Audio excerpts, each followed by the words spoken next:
મોરબીમાં તોડફોડ કરનારો એક વિડીયો છે એ સામે આવ્યો છે, જેમાં ઓફિસમાં તોડફોડ થઈ અને ત્યારબાદ ચોંકાવનારું નિવેદન આવ્યું. રૂપિયાની લેતી દેતીમાં તોડફોડ કર્યાનું રટણ કરવામાં આવી રહ્યું છે. તોડફોડ કરનારે વિડીયોને વાયરલ પણ કર્યો. સટ્ટાના ભાગીદાર અને બાયોડીઝલનું વેચાણ કરતા હોવાનું વિડીયોમાં રટણ કરી રહ્યો છે.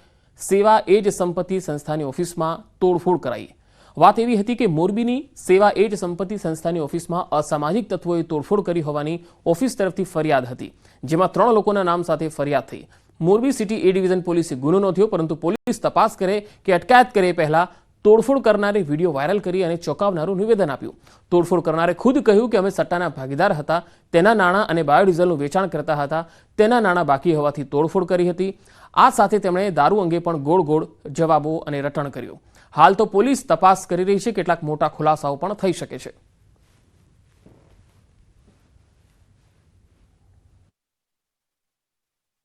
અજયભાઈ લોરિયા મારા ભાગીદાર હતા સટ્ટામાં, 50%ના મેચના સટ્ટામાં, અને અમે 3 જણા ભાગીદાર હતા. ત્રીજા વ્યક્તિનું નામ નથી આપવું. એ વ્યક્તિને આને 27 લાખ રૂપિયા નથી આપ્યા અને મને 14 લાખ રૂપિયા નથી આપ્યા. અને બીજું રહ્યું બાયોડીઝલ 2 નંબર સામખિયારી ડેલો રાખી અને 2 નંબરનો આપણે બાયોડીઝલ વેચતા, એનો પણ હું ભાગીદાર હતો. તમે એમાંય કાંઈ અમને કાંઈ આપ્યું નથી અજયભાઈ. સુરેન્દ્રનગરમાં વધુ એક હની ટ્રેપની ફરિયાદ થઈ. જિલ્લા પંચાયતના પૂર્વ સદસ્યએ આ ફરિયાદ કરી છે. હની ટ્રેપમાં ફસાવી 10 લાખની ખંડણી માંગી 2 યુવતી સહિત 5 શખ્સો સામે ફરિયાદ થઈ. પાટડી પોલીસે ફરિયાદ નોંધી અને વધુ તપાસ હાથ ધરી હતી.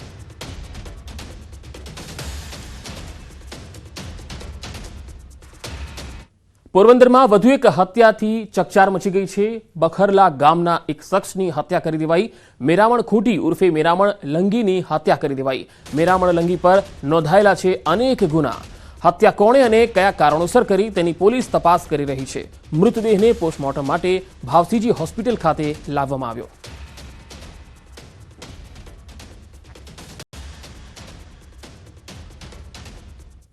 ડાંગના સાપુતારામાં અકસ્માતનો મૃત્યુઆંક 6 થયો છે. વધુ એકનું સારવાર દરમિયાન મૃત્યુ થયું છે. મૃત્યુઆંક 6 થઈ ગયો. 50 વર્ષીય શાંતિબેન લોઢા નામની મહિલાનું સારવાર દરમિયાન મૃત્યુ થયું છે. ડાંગની હોસ્પિટલમાંથી વધુ સારવાર માટે સુરત લાવવામાં આવી રહ્યા હતા. ઘાયલ મહિલાને 108માં સુરત સિવિલ હોસ્પિટલમાં લાવે એ પહેલા જ રસ્તામાં મહિલાનું મૃત્યુ થઈ ગયું. 24 પ્રવાસીને ગંભીર ઈજાઓ થઈ. 21 મુસાફરોને સામાન્ય ઈજા થઈ. 25 જેટલા ઘાયલ મુસાફરોને સારવાર માટે સુરત સિવિલ હોસ્પિટલમાં ખસેડાયા. ગઈકાલે મધ્યપ્રદેશથી સુરત ખાનગી લક્ઝરી બસ પલટી ગઈ હતી.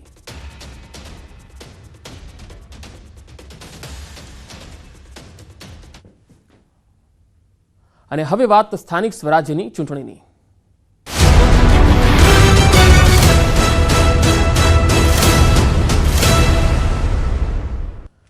સ્થાનિક સ્વરાજ્યની ચૂંટણીમાં ઉમેદવારોએ માંગ્યું પોલીસ રક્ષણ. કોંગ્રેસના ઉમેદવાર ટેકેદારોને પોલીસ રક્ષણની માંગ. મોરબી હળવદ નગરપાલિકાની ચૂંટણીમાં કોંગ્રેસના આક્ષેપથી ગરમાવો વધ્યો છે. ભાજપ દ્વારા કોંગ્રેસ ઉમેદવારો અને ટેકેદારો અને તેના પરિવારને ધાકધમકીથી પ્રલોભનો આપતા હોવાની પોલીસ મથકે અરજી થઈ છે. ભયનો માહોલ ઊભો થતાં કોંગ્રેસના ઉમેદવારો અને ટેકેદારોને પોલીસ રક્ષણ આપવામાં આવે તેવી માંગણી કરી. કોંગ્રેસ દ્વારા હળવદ પોલીસ મથકે લેખિતમાં રજૂઆત કરાઈ. ગંભીર આક્ષેપો સાથે રજૂઆત થતા રાજકીય આલમમાં ગરમાવો વધી ગયો છે. હળવદ નગરપાલિકાના જે કોઈ પણ કોંગ્રેસ પક્ષના ઉમેદવારો છે, એમના સગા સંબંધીઓને, ટેકેદારોને અને ઉમેદવારોને ક્યાંક ને ક્યાંક ભારતીય જનતા પાર્ટીના આગેવાનો દ્વારા લોભ લાલચ અને ધાકધમકી આપવામાં આવી રહી છે તેવી એક પોલીસમાં અરજી હમણાં થોડા સમય પહેલાં હળવદ શહેર કોંગ્રેસના પ્રમુખ દ્વારા આપવામાં આવી છે. ત્યારે આ ચૂંટણી આદર્શ આચારસંહિતા અનુસંધાને યોજાય અને કોંગ્રેસ પક્ષના આગેવાનોને અને કાર્યકર્તાઓને કોઈને દબાવવામાં ન આવે એવા પ્રયત્ન થાય. વલસાડ જિલ્લામાં 3 નગરપાલિકાની ચૂંટણીઓની તડામાર તૈયારીઓ ચાલી રહી છે. ત્યારે ધરમપુર નગર હવેલીના વોર્ડ નંબર 3ના કોંગ્રેસ ઉમેદવાર સંદીપ ડાભડિયા સંપર્ક વિહોણા થઈ ગયા. પાર્ટીના ઉમેદવાર સંપર્ક વિહોણા થતા કોંગ્રેસે શાસક પક્ષ પર આરોપ લગાવ્યા. જિલ્લાના કોંગ્રેસ મહામંત્રીએ જણાવ્યું છે કે શાસક પક્ષ હાર ભાળી ગયો હોવાથી અમારા ઉમેદવારને ગાયબ કરે છે. હાલ તો કોંગ્રેસના ઉમેદવાર સંપર્ક વિહોણા થતા જિલ્લાનું રાજકારણ ગરમાયું છે. આશંકા છે આ જે ઓપોઝિટ પાર્ટી જે છે અને છેલ્લા 30 વર્ષથી નગરપાલિકાની અંદર એમનું શાસન છે, પણ આજે એમને એવો ડર છે કે અમે સત્તામાં નહીં રહીએ, એટલે અમને આશંકા છે કે આજે અમારો વોર્ડ નંબર 3 નો જે ઉમેદવાર છે એમને એ લોકો ક્યાંક અને એમને ગુમ કર્યો હોય એવી અમને આશંકા છે. સ્થાનિક સ્વરાજ્યની ચૂંટણી પહેલા વલસાડ જિલ્લામાં આમ આદમી પાર્ટીમાં મોટું ભંગાણ થઈ ગયું છે. આમ આદમી પાર્ટીના રાજુ મરચા અને તેમના પરિવારે કેસરીઓ ધારણ કર્યો છે. રાજુ મરચા વલસાડ જિલ્લા ભાજપ પ્રમુખ અને સાંસદની હાજરીમાં ભાજપમાં જોડાઈ ગયા. મહત્વનું છે કે વલસાડ નગરપાલિકાના વોર્ડ નંબર 2 અને 3માં રાજુ મરચા અને તેમના પરિવારનું પ્રભુત્વ છે. રાજુ મરચા પોતે પણ અપક્ષ તરીકે ચૂંટણી લડી અને જીતી ચૂક્યા છે. વલસાડ પાલિકાના પ્રમુખ પણ રહી ચૂક્યા છે. સાથે જ તેમના પુત્ર અને પુત્રી પણ આ 2 વોર્ડમાંથી અપક્ષ તરીકે ચૂંટણી લડી અને જીતી ચૂક્યા છે. ત્યારે હાલ વલસાડમાં ચૂંટણી પહેલા જ ભાજપ મજબૂત સ્થિતિમાં આવી ગયું છે. ભાજપમાં જોડાવા અંગે રાજુ મરચાએ કહ્યું, ભાજપની વિકાસ નીતિ અને વલસાડના વિકાસને લઈને તેઓ ભાજપમાં જોડાયા છે. સાંસદ ધવલ પટેલે ભાજપની જીતનો વિશ્વાસ વ્યક્ત કર્યો. 5 વર્ષમાં હજુ તો કામ બાકી છે. આવતું નગરપાલિકાનું ઇલેક્શન, સાંસદની ગ્રાન્ટ, વલસાડના ધારાસભ્યની ગ્રાન્ટ, એ વલસાડને સહભાગી થાય અને વલસાડના લોકોને કામ મળે, તેમાં કોઈને મને એવું નથી લાગતું કે આ કામમાં કોઈને વાંધો હોય. એટલે એક સારા કામના માટે એક ભગીરથ કાર્યમાં અમે આ જોડાયા છે. રાજુભાઈ મરચાની સાથે એમની પત્ની હોય, એમની દીકરી જમાઈ હોય, કે એમના દીકરા હોય, કે એમના પરિવારના અન્ય સદસ્યો હોય, એ તમામ પરિવાર ભારતીય જનતા પાર્ટીને સાથે જોડાયો છે. સાથે સાથે કોંગ્રેસના ઉમેદવારો પણ ભારતીય જનતા પાર્ટીની અંદર જોડાયા છે. આમ આદમી પાર્ટીના લોકો પણ ભારતીય જનતા પાર્ટીની સાથે જોડાયા છે. અમને પૂરેપૂરી ખાતરી છે કે જે રીતનો આખો ભારતીય જનતા પાર્ટીનો માહોલ પૂરા વલસાડ જિલ્લામાં બન્યો છે, થોડા દિવસ પહેલા રોનકભાઈ શાહ જે કોંગ્રેસના કાર્યકારી પ્રમુખ છે એ પણ જોડાઈ ગયા હતા, એ રીતે મને 100% ખાતરી છે કે પૂરા આપણે વલસાડ, પારડી અને ધરમપુરમાં ભગવો લહેરાશે અને ઐતિહાસિક જીત અમે મેળવવા જઈ રહ્યા છે. સ્થાનિક સ્વરાજ્યની ચૂંટણીની તૈયારી ચાલી રહી છે, ત્યારે તળાજા નગરપાલિકામાં દ્વિપાખીયો જંગ જામવા જઈ રહ્યો છે. આપ અને કોંગ્રેસનું ગઠબંધન થતાં હવે દ્વિપાખીયો જંગ જામશે. તળાજાના નાગરિકોમાં પ્રાથમિક સુવિધાને લઈને રોષ છે. રોડ, સફાઈ, પાણી સહિતની સુવિધાને લઈ લોકોમાં ભારે રોષ છે. સાથે પ્રવાસન સ્થળોની યોગ્ય જાળવણી અને વિકાસ ન થયો હોય એવી પણ ફરિયાદો છે. હાલ તો જે ઉમેદવાર પ્રાથમિક સુવિધાની સવલતો પૂરી કરવાની ખાતરી આપશે તેને જીતાડવામાં આવશે તેવું નાગરિકો કહી રહ્યા છે. 5-7 વર્ષથી તો મને નથી લાગતું કે અહીંયા સફાઈ થઈ હોય એવું. એટલે સફાઈ નથી. તળાજા તાલુકો લેવલ છે, અહીંયા એક પણ સ્પોર્ટ્સ સંકુલ નથી, સ્વિમિંગ બાથ કે એવું કાંઈ નથી. એટલે છોકરાઓ માટેની પ્રવૃત્તિ માટેનું કાંઈ પણ નથી અહીંયા. જેવડું મોટું તાલુકા લેવલ છે, અલંગ સી બ્રેકિંગ યાર્ડ જે વર્લ્ડનું નંબર 1 અહીંયા સી બ્રેકિંગ યાર્ડ છે, છતાં અમને રેલવે મળતી નથી અહીંયા. તળાજામાં પ્રશ્નો છે રોડ, રસ્તા, સ્ટ્રીટ લાઇટ, નળ, ગટર ને જન્મ મરણના દાખલાનો કે ભાઈ સત્તાધીશો રજિસ્ટ્રારની નિમણૂક કરે કે અમારા પ્રાણ પ્રશ્નો નળ, ગટર, રોડ, રસ્તા ને સ્ટ્રીટ લાઇટ એને અગ્રતા આપે ને પ્રાધાન્ય આપે એવા લોકોને અમે ચૂંટીને મોકલીશું. અત્યારે સરકારે તળાજા નગરનો જે ડુંગર છે એને ઐતિહાસિક સ્મારક તરીકે જાહેર કર્યો છે. પ્રવાસન યાત્રાધામમાં પણ એને સમાવેશ કર્યો છે. પણ પ્રવાસન યાત્રાધામમાં પ્રવાસ કરી અને એને જે સુવિધા મળવી જોઈએ, એની પાછળ જે ફંડ આપવું જોઈએ, લોકોને વધુ ને વધુ પ્રવાસીઓ અહીંયા આવતા થાય અને એના માટે જે સવલતો ઊભી કરવી જોઈએ, આ સવલતો ઊભી નથી થઈ. વધુ સમાચારો પર નજર કરીશું. હાલ રોકાઈશું એક વિરામ માટે.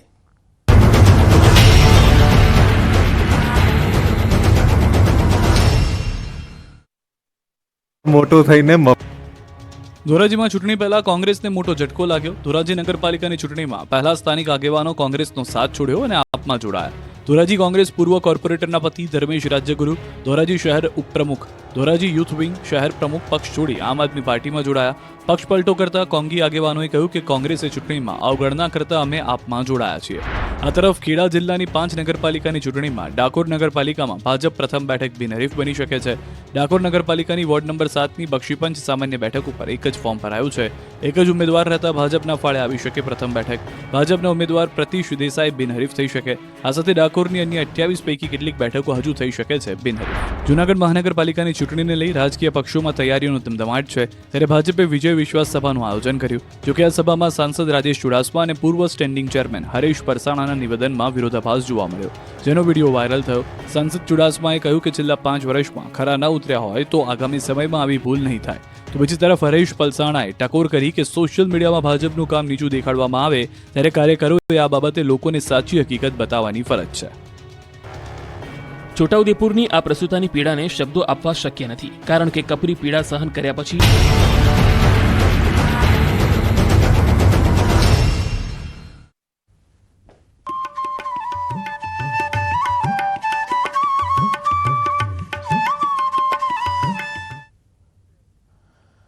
પ્રયાગરાજમાં આયોજિત મહાકુંભમાં વસંત પંચમી પરના ત્રીજા અમૃત સ્નાનને લઈને ભારે ઉત્સાહ છે. ત્રીજા અમૃત સ્નાન માટે મોડી રાતથી નાગા સાધુ, સંતો અને શ્રદ્ધાળુઓનો જમાવડો છે. આ માટે સૌથી પહેલા નાગા સાધુ, પછી મહાનિર્માણી અને નિરંજની અખાડા સંગમ પર આસ્થાની ડૂબકી लगावશે. महात्मा जी, आप क्या कहना चाहेंगे? पिछला जो शाही स्नान था, पिछला जो अमृत स्नान था, वो उस तरीके से नहीं हो पाया था, बहुत लेट शुरू हुआ था.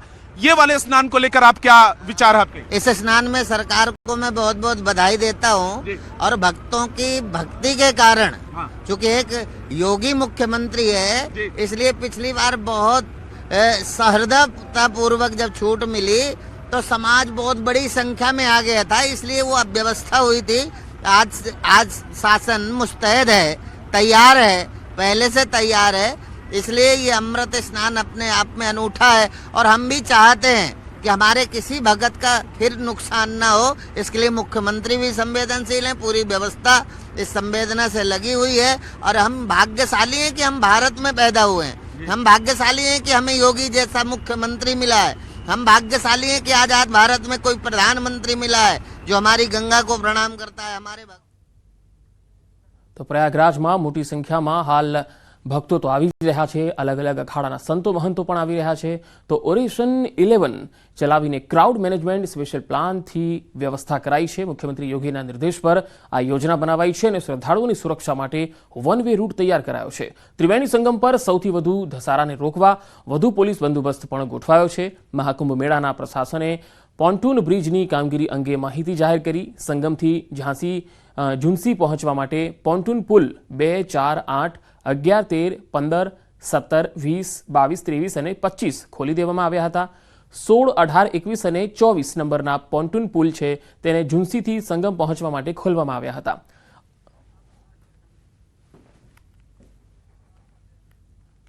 દ્વારકા જગત મંદિર પર ડ્રોન કેમેરાથી 5 મિનિટ સુધી શૂટિંગ કરવામાં આવ્યું. પોલીસને જાણકારી મળતા તાત્કાલિક દોડધામ થઈ. ડ્રોન કેમેરો દેખાતા પોલીસે શૂટિંગ કરનાર યુવકને ઝડપી લીધો. પોલીસની પૂછપરછમાં યુવક મુંબઈનો રહેવાસી છે. યુવક યુટ્યુબર હોવાની પ્રાથમિક માહિતી સામે આવી. પોલીસે વધુ પૂછપરછ હાથ ધરી છે.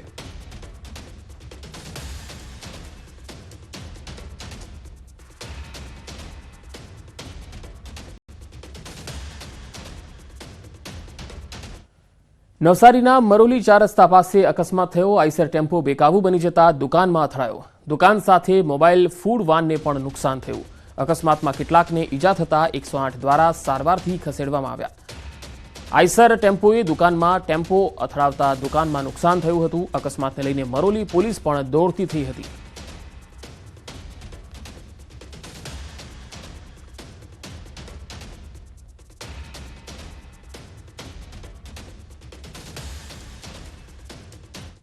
સુરતમાં વરાછા પોલીસ દેવદૂત બની લગ્નમાં જમવાનું ઘટી જતા વરપક્ષના પરિવારજનો નારાજ થઈ લગ્ન કર્યા વગર રવાના થયા હતા. વરાછા પોલીસને જાણ થતા બંને પક્ષોને પોલીસ મથકે સમજાવવામાં આવ્યા. વરાછા પોલીસમાં લગ્નવિધિ આટોપવામાં આવી. વરરાજા પક્ષને સમજાવી રાજી કરવામાં આવ્યા. બંને પરિવારનું વરાછા પોલીસ દ્વારા કાઉન્સેલિંગ કરાયું. વરવધુએ લગ્ન કરી અને સંસારની શરૂઆત કરી. સાચા અર્થમાં વરાછા પોલીસે સામાજિક જવાબદારી નિભાવી. વરરાજા રાહુલ મહંતો અને અંજલિ કુમારી મિન્ટુ સિંહના લગ્ન વરાછા પોલીસ મથકમાં પૂરા થયા.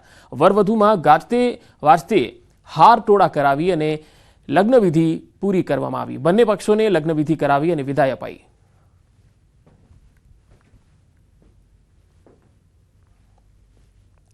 ન્યૂઝ 18ના અહેવાલ બાદ વડોદરાની માજલપુર પોલીસ જાગી છે.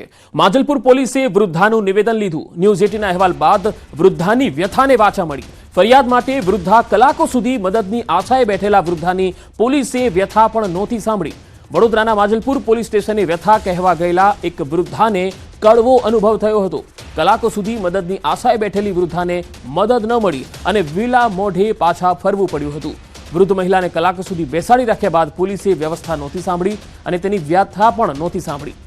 વૃદ્ધ મહિલાની આંખોમાં આંસુ છતાં પોલીસ નિષ્ઠુર બની હતી.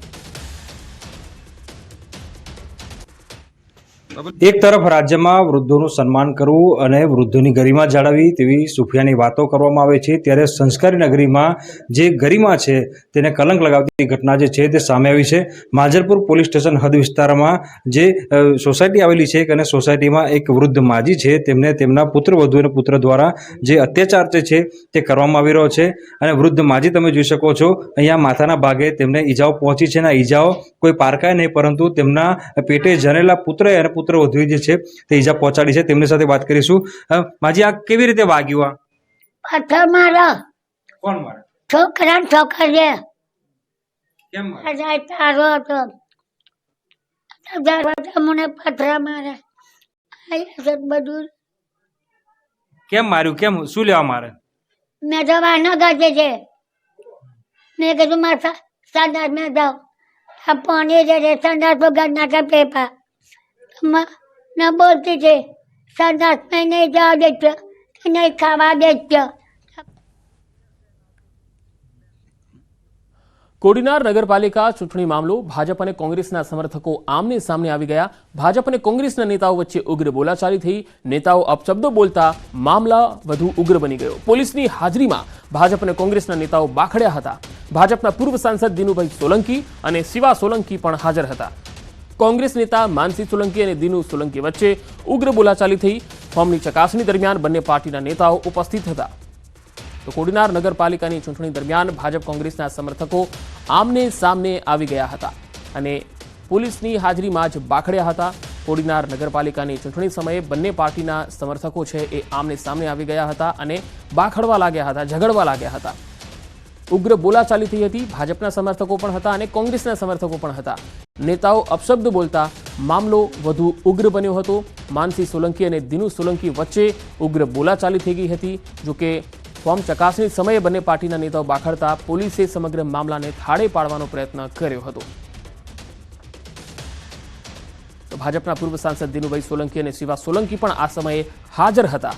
કોંગ્રેસ નેતા માનસી સોલંકી અને દિનુ સોલંકી વચ્ચે ઉગ્ર બોલાચાલી થઈ હતી. ફોર્મની ચકાસણી ચાલી રહી હતી અને તે દરમિયાન જ બંને પાર્ટીના નેતાઓ અહીંયા ઉપસ્થિત હતા અને ત્યારે જ કોઈએ અપશબ્દ બોલ્યા અને ત્યાર પછી ઉગ્ર બોલાચાલી થઈ અને બંને પાર્ટીના સમર્થકો એકબીજાની સામસામે આવી ગયા, બાખડવા લાગ્યા હતા અને બખડ જંતર અહીંયા શરૂ થઈ ગયું હતું. તો ફોર્મની ચકાસણી દરમિયાન ભાજપ અને કોંગ્રેસના સમર્થકો આમને સામને આવી ગયા હતા. આ તસવીરોમાં તમે જોઈ શકો છો કે બંને પાર્ટીના સમર્થકોનું ટોળું અહીંયા જોવા મળી રહ્યું છે અને જ્યારે કોઈ વિકાસને લગતું કોઈ કામ હોય ત્યારે આ સમર્થકો તે વખતે નથી દેખાતા, પરંતુ ફોર્મની ચકાસણી ચાલતી હતી ત્યારે મોટી સંખ્યામાં અહીંયા આવી ગયા અને પોતાના જે નેતાઓ છે તેના સમર્થનમાં બોલાચાલી કરવા લાગ્યા. પરંતુ જ્યારે જનતાના મુદ્દાઓ હોય છે ત્યારે આટલી ગંભીરતા નથી જોવા મળતી. દિનુ સોલંકી અને માનસી સોલંકી વચ્ચે કોઈ બાબતને લઈને તકરાર થઈ અને ત્યાર પછી જે બંને જે સમર્થકો હતા એ આટલી મોટી સંખ્યામાં એકબીજાની સામે ઉગ્ર બોલાચાલી કરવા લાગ્યા. વધુ માહિતી સાથે સંવાદદાતા પ્રણવ પટેલ જોડાયા છે. પ્રણવ, આખો આ મામલો શું હતો? આ ચોક્કસ ઉમેદવારી જે નોંધાવી તેનો ચકાસણીનો આજે દિવસ હતો, તેને લઈને જ કોડીનાર નગરપાલિકાની ચૂંટણી છે તેની અંદર ભારતીય જનતા પાર્ટી અને કોંગ્રેસ પાર્ટીના જે નેતાઓ છે, મેં ખાસ કરીને ભારતીય જનતા પાર્ટીના જૂનાગઢના પૂર્વ સાંસદ દિનુ સોલંકી, શિવા સોલંકી સહિત ભાજપના નેતાઓ અને સામે જ માનસી જે ડોડિયા કહી શકાય કોંગ્રેસના નેતા સમર્થકો આમને સામને આવી ગયા હતા. માત્ર ખાલી અપશબ્દ બોલવાથી આખો મામલો છે તે ગરમાયો હતો ને આમને સામે. જી પ્રણવ, આભાર માહિતી આપવા માટે.